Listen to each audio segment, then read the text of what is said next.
Álvaro Uribe Vélez, quien se desempeñó como presidente de Colombia entre 2002 y 2010, se caracterizó por una política de seguridad de línea dura, conocida como la política de seguridad democrática, dirigida a combatir a los grupos guerrilleros y a las fuerzas paramilitares. Dicha gestión condujo a la instauración de la violencia de Estado fundamental en los falsos positivos y una criminalización de la oposición a las órdenes presidenciales. En ese orden de ideas, también el gobierno de Uribe Vélez se caracterizó por mantener una pugna permanente con gobiernos de países vecinos donde el discurso de los micrófonos estaba a la orden del día. También es importante mencionar que durante la presidencia de Uribe, los Estados Unidos aumentó la presencia en la estructura de las bases militares, tema que sin duda fue un duro golpe para los países sudamericanos, que vieron a Colombia convertida en un portaaviones para posibles injerencias en estados que se encontraban paradas en la acera de enfrente contra el imperialismo. Durante su presidencia, supervisó un periodo de intensas operaciones militares contra las Fuerzas Armadas Revolucionarias de Colombia, FARC, el grupo guerrillero más grande del país. Estas operaciones, apoyadas por una importante ayuda estadounidense, resultaron en importantes pérdidas territoriales para las FARC y la desmovilización de numerosos paramilitares. Sin embargo, las denuncias de ejecuciones extrajudiciales, conocidas como falsos positivos y otras violaciones de derechos humanos, empañaron la historia de su administración. Los partidarios de Uribe le atribuyeron el debilitamiento de las FARC y la creación de un entorno más estable para el desarrollo económico, mientras que sus críticos lo acusaban de tendencias autoritarias y desprecios por las libertades civiles. Las acusaciones que vinculan a Uribe con el narcotráfico han persistido durante años, a menudo derivadas de testimonios de ex paramilitares y sus asociados. Estas impugnaciones generalmente apuntan a conexiones con carteles de la droga. Uribe ha negado sistemáticamente estas denuncias, afirmando que se trata de intentos con motivaciones políticas para manchar su reputación. Hasta la fecha, ninguna sentencia judicial concluyente ha establecido definitivamente su participación en el narcotráfico. La relación de Uribe con las FARC fue compleja y estuvo plegada de conflictos. Si bien su administración impuso una ofensiva militar contra la guerrilla, también hubo periodos de contacto indirecto e intentos de negociación. ¿Qué está pasando en Colombia? Inicio del juicio contra Álvaro Uribe Vélez. Inició el juicio contra el expresidente Álvaro Uribe Vélez por fraude procesal y manipulación de testigos. Sin embargo, la continuidad del mismo sigue teniendo hincapiés. El juicio fue suspendido luego de que la defensa del expresidente impusiera una tutela en contra de la jueza del caso por supuesta imparcialidad, acto que señalaron la delegada del caso Marlene Orjuela y el abogado Reinaldo Villalba, representante del senador Iván Cepeda, como un acto dilatorio. Álvaro Uribe es la figura política en Colombia más cercana al narcotráfico. Son 51 años de cuestionamientos que existen sobre él, es decir que cuando cualquier investigador, cualquier fiscal, cualquier magistrado, cualquier periodista coja el rango de tiempo entre 1974 y 2025, se da cuenta que el escándalo de los narcopilotos que destapamos en la Nueva Prensa solamente es un cuestionamiento de una docena de cuestionamientos que tiene Uribe sobre narcotráfico, sobre paramilitarismo. El expresidente Álvaro Uribe Vélez difícilmente puede huirle a la justicia. No solamente porque en varios casos personajes que hacen parte de su entorno han sido judicializados y han sido condenados, entre ellos su jefe de seguridad, la directora del DAS, una importante delegación de congresistas que lo han respaldado en sus momentos, fueron investigados y condenados por paramilitarismo. Claro. Es la sala de instrucción de la Corte la que ordenó esta indagación preliminar que ya fue notificada a Uribe, después de haber pasado por el Consejo Nacional Electoral, donde se recibió la denuncia que alertaba por posibles irregularidades en la financiación de su campaña. De allí, el CNE remitió el caso a la Fiscalía Delegada ante el Alto Tribunal y en octubre del año pasado arriba a la Corte Suprema. Y lo que hace esta indagación es con el cuerpo que tiene investigadores, que es bastante completo y complejo, y donde la tecnología permite indagar el electrónico, comunicaciones, movilizaciones, radares, sitios de locomoción, sitios de permanencia, todo eso lo permitió la tecnología, saber si la noticia criminal, que en este caso particularmente saber si recibió ese dinero y si de esa persona efectivamente estaba vinculada al narcotráfico. La vida mía Esta situación jurídica se suma al proceso de juicio que ya viene afrontando el expresidente por los delitos de fraude procesal y soborno a testigos en un hecho histórico para el país.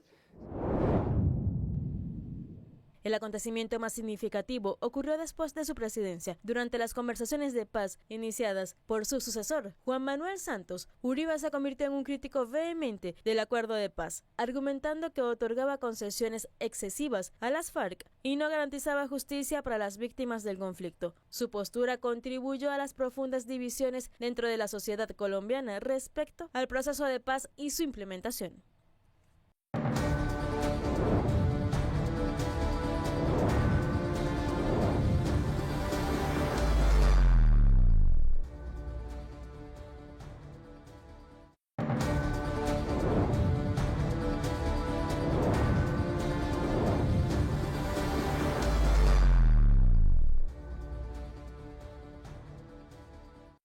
Continuamos con más de realidades. Álvaro Uribe Vélez, figura siniestra de la política colombiana, enfrenta un histórico juicio que inició en febrero de este año y es la primera vez que un expresidente colombiano será juzgado. Los cargos que se le imputan son delito de soborno, fraude procesal y manipulación de testigos, acusaciones que lo vinculaban con grupos paramilitares. A su vez, está involucrado el senador de izquierda Iván Cepeda, declarado como víctima en este hecho, quien afirmó ante el Congreso que sospechaba la implicación del expresidente en la creación del bloque Metro de las Autodefensas Unidas de Colombia, un grupo paramilitar responsable de masacres y asesinatos. Uribe, quien mantiene su inocencia, argumenta que solo buscó verificar información. La investigación que inició en febrero del 2018 y que 6 años después derivó en un juicio que ha copado los titulares de la prensa colombiana, finalmente terminó en las manos del fiscal Gilberto Villarreal, que decidió acusar al exmandatario tras considerar que había pruebas suficientes para llevar a cabo el proceso. La Corte argumentó que había señales de que Álvaro Uribe trataba de manipular a su favor los testigos de antiguos paramilitares e incluía pruebas como llamadas telefónicas y chats. El juicio empezó el 6 de febrero de este año ante un tribunal de Bogotá, es decir, 7 años después de la apertura de la investigación por parte de la Corte Suprema en 2020. Uribe renunció de su cargo de senador. La Fiscalía consideró que no había pruebas suficientes para seguir con la acusación y pidió el cierre del caso en 2 ocasiones, pero ambas solicitudes fueron rechazadas por el Tribunal Supremo de Bogotá. Atención, el expresidente colombiano Álvaro Uribe Vélez podría ir a la cárcel. Y si usted no sabe por qué, acá le cuento. Todo comenzó en 2014 cuando el senador Iván Cepeda acusó al expresidente de tener vínculos con el paramilitarismo. Uribe demandó a Cepeda por manipulación de testigos. Pasaron 4 años y el caso dio un giro de 180 grados. Y quien terminó siendo investigado por manipulación de testigos y fraude procesal fue el mismo Álvaro Uribe. Como quien dice, el tiro le salió por la culata. ¿Qué pasó después? En 2020, el expresidente hacía parte del Congreso de la República como senador y fue detenido en su casa por obstrucción de la justicia, renunciando al Senado para poder ser juzgado por la justicia ordinaria. El caso incluso llegó a cortes internacionales apelando al derecho a la jurisdicción universal cuando víctimas de crímenes de lesa humanidad por ejecuciones extrajudiciales conocidas como falsos positivos durante el mandato de Uribe entre 2002 y 2010 llegó a un juzgado de Buenos Aires, Argentina. Un año después, en el 2024, la Fiscalía presentó cargos formales contra Uribe por soborno a testigos y fraude procesal. ¿Y en qué va todo esto? El pasado 6 de febrero, el expresidente se declaró inocente en medio de un juicio que corre contra reloj, pues prescribe en octubre del 2025. Mientras tanto, la bancada de víctimas busca acudir a la Comisión Interamericana de Derechos Humanos y solicitó observación internacional. ¿En qué podrá parar todo esto? El juicio podrá terminar en una condena de entre 6 a 12 años de prisión, en una declaración de Uribe como inocente o en lo que buscan impedir la juez y las víctimas, una prescripción de términos. Para conocer la actualización de este caso, síguenos acá en Telesur. El expresidente colombiano Álvaro Uribe Vélez es el primer testigo en la segunda fase probatoria durante el juicio que se desarrolla en su contra por incurrir en los presuntos delitos de fraude procesal y soborno a testigos, en un proceso que inició en el año 2018. En su primera intervención, que duró más de 8 horas, Uribe negó cualquier vinculación con las infracciones que se le imputan. Aseguró ante la juez que no remitió ninguno de sus emisarios o abogados a las cárceles con ofertas para sobornar a paramilitares u otros testigos. Yo no he ido a buscar testigos, yo he ido a verificar estas informaciones que han llegado al término, verificar es bien importante en este proceso. Una cosa es tomar la iniciativa de ir a buscar unos testigos, sobornarlos, y otra cosa es pedir que se verifique una información que a uno le llega de que están sobornando testigos para que acusen al hermano de Álvaro Uribe o a Álvaro Uribe. Serán 75 los testigos que en esta fase de juicio llamará la defensa de Uribe con el fin de desvirtuar los 37 testimonios presentados por el ente acusador y las más de 100 interceptaciones con las pruebas decretadas a las víctimas, y que darían cuenta de la responsabilidad del ex primer mandatario en los hechos por los cuales está afrontando este juicio. Para las víctimas, en este caso Uribe, durante su testimonio, evade su responsabilidad, descargando su comportamiento criminal en su abogado Diego Cadena, quien también afronta a juicio por los mismos delitos. Sostiene que todo fue espontáneo, que no forzó nada. Sin embargo, como lo definió la Corte Suprema de Justicia a través del profesional del derecho, en su definición de la situación jurídica, a través del profesional del derecho, o sea, de Cadena, buscó los testigos para la construcción de sus declaraciones, de modo que ahora pretende desmarcarse de sus contenidos apócrifos, cuando, de ser cierta su versión, que no lo buscó, cuando menos debió ejercer una tarea de verificación y análisis de las tareas fraudulentas, irregulares e ilegales que estaba cometiendo Diego Cadena. Gracias, presidente. En esta fase del juicio, quien interroga a Uribe es su abogado de confianza, Jaime Granados, dándole la oportunidad para que se refiera a los temas que le pueden beneficiar jurídicamente. Así, se ha desligado de conocer al paramilitar que lo señala de tener vínculos con el paramilitarismo, mismo que lo acusa de otorgar dádivas para que cambiara su testimonio en relación a ese tema. Toda una serie de estrategias que inclusive busca que se venzan los términos procesales cuya fecha límite termina en octubre del presente año. Estaba preso en los Estados Unidos. Hay una estrategia también de dilación, hay una citación a más de 70 testigos por parte de la defensa de Uribe Vélez, pero claramente lo que trata de hacer el expresidente en su narrativa y en su relato es desligarse totalmente de estas acusaciones, no apelando solamente a las pruebas y a las declaraciones que hay, sino también trata de hacerlo precisamente a través del relato de su vida y señalando que él es impoluto y que precisamente en ese relato él no ha tenido nada que ver con los hechos por los cuales se les acusa. El testimonio de Uribe promete extenderse toda vez que al terminar Jaime Granados, su representante jurídico, la fiscal, en este caso, también podrá interrogarlo en un proceso que lleva más de 7 años y ser resuelto por la justicia colombiana. Y se suman las maniobras dilatorias por parte del expresidente Álvaro Uribe. Hernán Darío Tobar Gaitán, Telesur, Bogotá, Colombia.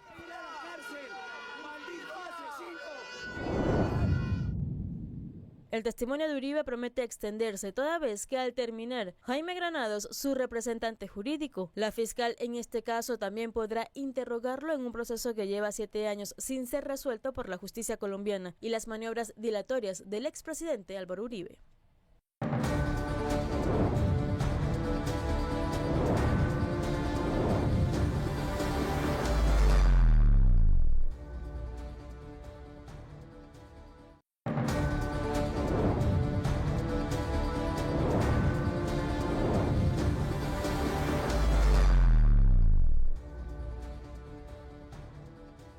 Esta semana, el expresidente Álvaro Uribe asistió por tercer día consecutivo a los juzgados de Palo Quemado en Bogotá, capital de Colombia. Él mismo fue llamado a declarar como parte de una estrategia de la defensa para probar que el acusado no es culpable de los delitos que se le imputan.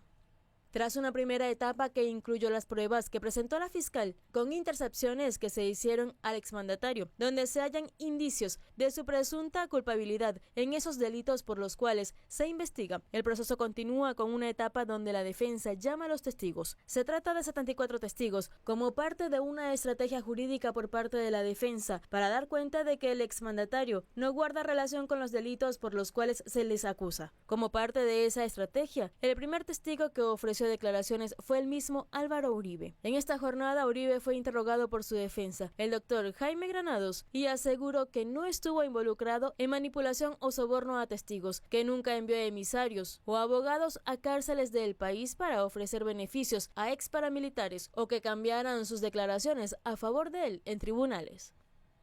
Uribe aseguró que envió a miembros de su equipo jurídico a cárceles del país porque escuchó que se estarían fraguando algunos sobornos en contra de su hermano, por supuesto vínculos con el paramilitarismo, y él procuraba dar cuenta de esos testimonios. Se espera que continúe el testimonio de Uribe en un proceso de larga data que inició en 2018 y que la defensa insiste en prorrogar porque en el próximo mes de octubre se cumple el periodo de la prescripción. De ahí que la defensa haya cometido errores en el proceso, como la recusación de la jueza que lleva el caso para dilatar el juicio en el tiempo, amparado por la legislación vigente en Colombia.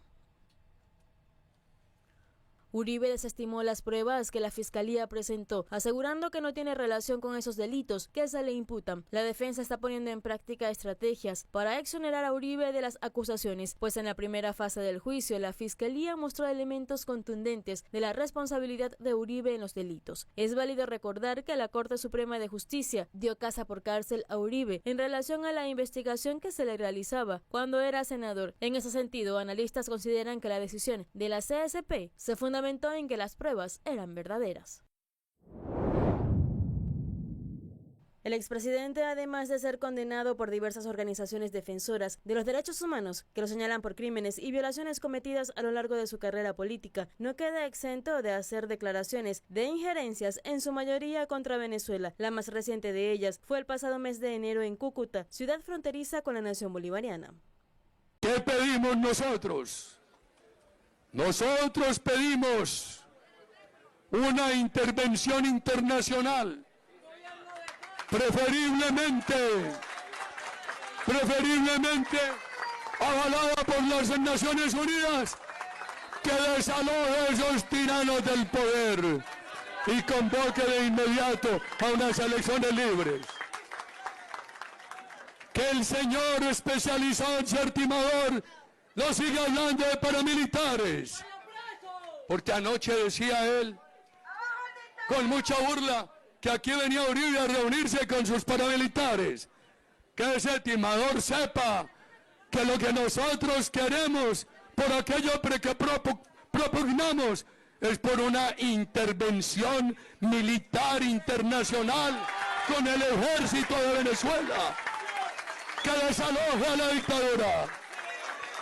Esta acción causó rechazo y abucheo por parte de la población de la localidad. La víspera de la asunción del presidente de Venezuela, Nicolás Maduro, el mandatario respondió de manera contundente a las declaraciones del expresidente colombiano, en frente de más de 2.000 delegados de 125 naciones de todo el mundo.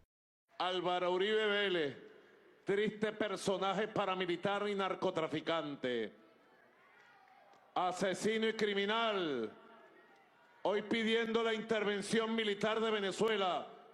Cobarde, ven tú al frente de las tropas, Álvaro Uribe. Te espero en el campo de batalla. Cobarde, ruin, fascista, criminal, narcotraficante. Da la cara, no mandes a otros, criminal.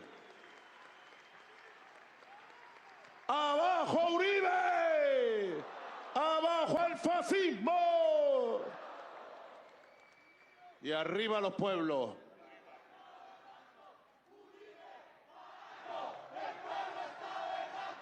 Uribe, paraco, el pueblo está berraco. En relación al incidente acontecido al norte de Santander con Álvaro Uribe, el presidente de Colombia, Gustavo Petro, consideró que Cúcuta ya es consciente de que es preferible mantener y cuidar las relaciones familiares, sociales, económicas y culturales con sus vecinos Venezuela. El juicio se centra en las declaraciones de testigos y la evidencia presentada por la Fiscalía, que busca demostrar la existencia de un patrón de conducta destinado a obstruir la justicia. La decisión final de la Corte Suprema podría sentar un precedente importante en la lucha contra la impunidad en Colombia. El seguimiento del juicio continúa siendo crucial para entender el futuro de la política colombiana y el sistema judicial del país. La declaración de culpabilidad de Álvaro Uribe Vélez podría marcar un antes y un después para el sistema judicial colombiano. Un fallo condenatorio sentaría un precedente histórico, demostrando la capacidad de la justicia para impartir castigos sin importar el poder o la influencia del acusado. Este escenario fortalecería la legitimidad de las instituciones judiciales, generando mayor confianza entre los ciudadanos. Además, podría impulsarse una ola de investigaciones sobre otros casos de alto perfil, promoviendo la rendición de cuentas y combatiendo la impunidad. Por otro lado, una condena podría desencadenar una revisión de casos similares, abriendo la puerta a investigaciones sobre otros líderes políticos y figuras públicas. Esto podría llevar a una mayor transparencia y rendición de cuentas en el país. Sin embargo, existe el riesgo de que el sistema judicial se vea sobrecargado, lo que podría afectar su eficiencia. Sin embargo, una condena también podría desatar fuertes tensiones políticas y sociales. Los seguidores de Uribe podrían cuestionar la imparcialidad del proceso, generando polarización y divisiones en la sociedad. El sistema judicial se enfrentaría al desafío de mantener la estabilidad y garantizar el respeto a sus decisiones. Asimismo, la magnitud del caso podría sobrecargar los recursos judiciales, afectando la eficiencia y la celeridad de otros procesos.